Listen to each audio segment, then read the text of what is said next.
Donald Trump signs executive order overhauling Barack Obama's attempts to slow climate change.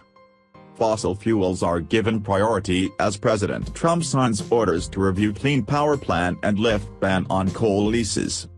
President Donald Trump has signed an executive order rolling back Obama-era rules aimed at tackling global warming. The order seeks to suspend, rescind or flag for review more than a half-dozen measures in an effort to boost domestic energy production in the form of fossil fuels. As part of the rollback, Mr. Trump will initiate a review of the Clean Power Plan, which restricts greenhouse gas emissions at coal-fired power plants. The regulation, which was the Barack Obama's signature effort to curb carbon emissions, has been the subject of long-running legal challenges by Republican-led states and those who profit from burning oil, coal and gas. President Trump signed the order at the headquarters of the Environmental Protection Agency, EPA, saying that this is the start of a new era in energy production. He also said that his administration was going to end the war on coal. Mr. Trump has previously called global warming a hoax, and he has repeatedly criticized Mr. Obama's efforts as an attack on American workers in the struggling U.S. coal industry. Environmental advocates are not surprised by the order, given such remarks, but say Mr. Trump has not considered the public health and economic implications of not fighting climate change or how the order negatively affects U.S. standing in the world. Laurence Tabiana, formerly the top French diplomat on climate change and now the CEO of the European Climate Foundation, said in a statement that the order will propel the economy backwards. Ann Kelly, a senior director at Sears, a coalition of investors and business that promotes sustainability, told The Independent that the Clean Power Plan was the crown jewel of the Obama administration's climate plan.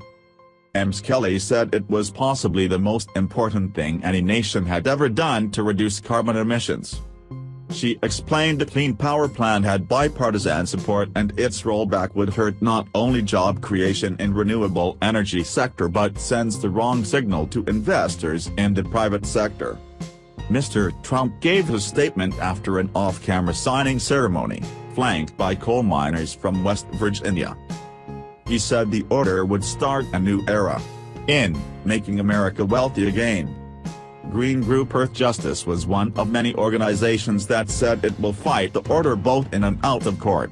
This order ignores the law and scientific reality, said its president, Trip Van Noppen.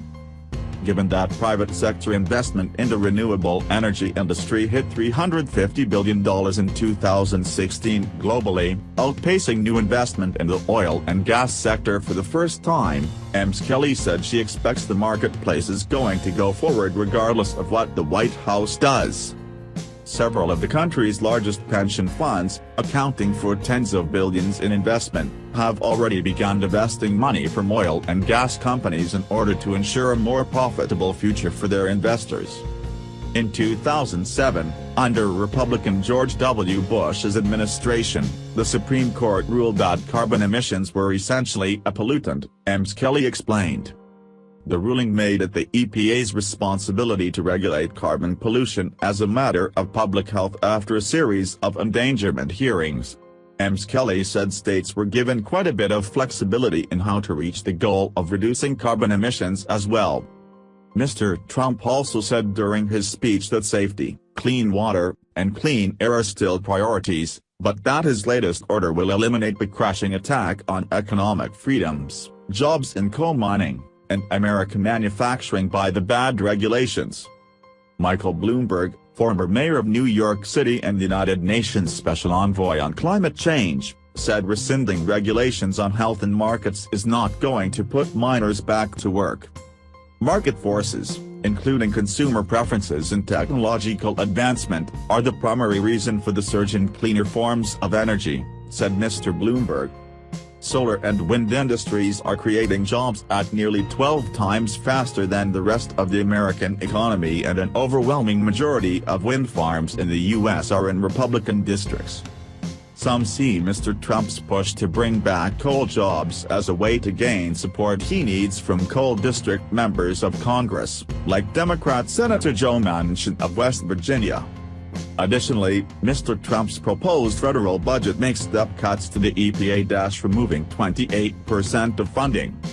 The cuts, if the budget is approved by Congress, will result in the loss of over 2,000 jobs and curtail several key programs.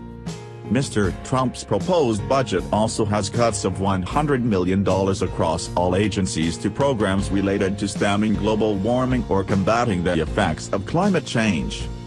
This includes cuts to the U.S. Coast Guard. It is primarily a maritime security agency but does extensive work in ocean life preservation and monitoring of oil spills and illegal dumping in U.S. waters. The Trump administration plans on rolling out a more complete federal budget in May.